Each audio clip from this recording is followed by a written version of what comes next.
Political analyst Nels Abbey here in London. Nels, thank you for joining me. Boris got there in the end, didn't he? But it has taken him a while. Well, it has taken him a while indeed. It's actually taken him a lot shorter than I thought it would take him.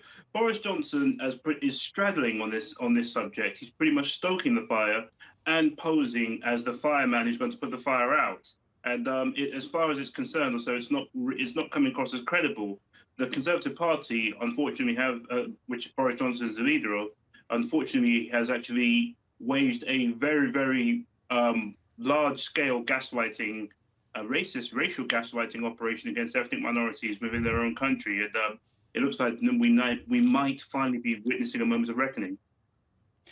But the culture war is now pretty stoked, isn't it? I mean, there are going to be critics that hear what is said today and they're going to be saying, oh, this is yet another example of cancelling people for their opinions.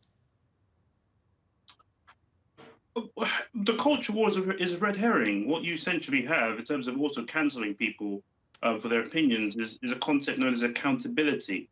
And and if your opinions are beyond the pale or so, then you will be held accountable for them. I cannot harbour opinions that are going to harm other people. I don't think that would be fair onto those people at all whatsoever. I can harbour them, but if I want to. But if I do harbour those opinions, I state them in public, then I have to face the consequences of those opinions.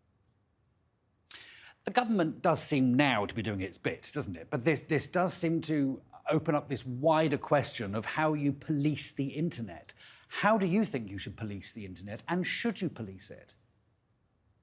I don't think the government should be policing the internet in the slightest bit. I think the government in this situation is part of the problem. I don't feel that I think regulation. We have two bads in hunt of a good, which is one, online anonymity and racist trolls allowed to flourish on social media, and two is a government which is actually harnessing and stoking that racial animosity and resentment that is breeding and empowering and emboldening these actual trolls. So both of those things, expecting that then government to actually come up with rules and regulations that are going to actually quell the former, as in the trolls online and everything else, is an expectation too far from me. When the government was asked to look into racism within society, which is the root cause of the real issue, not just racism on social media, so societal racism, they came back with a report which suggested that racism or institutional racism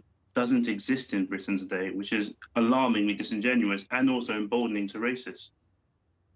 Nels Abbey there in London. Thank you very much for that.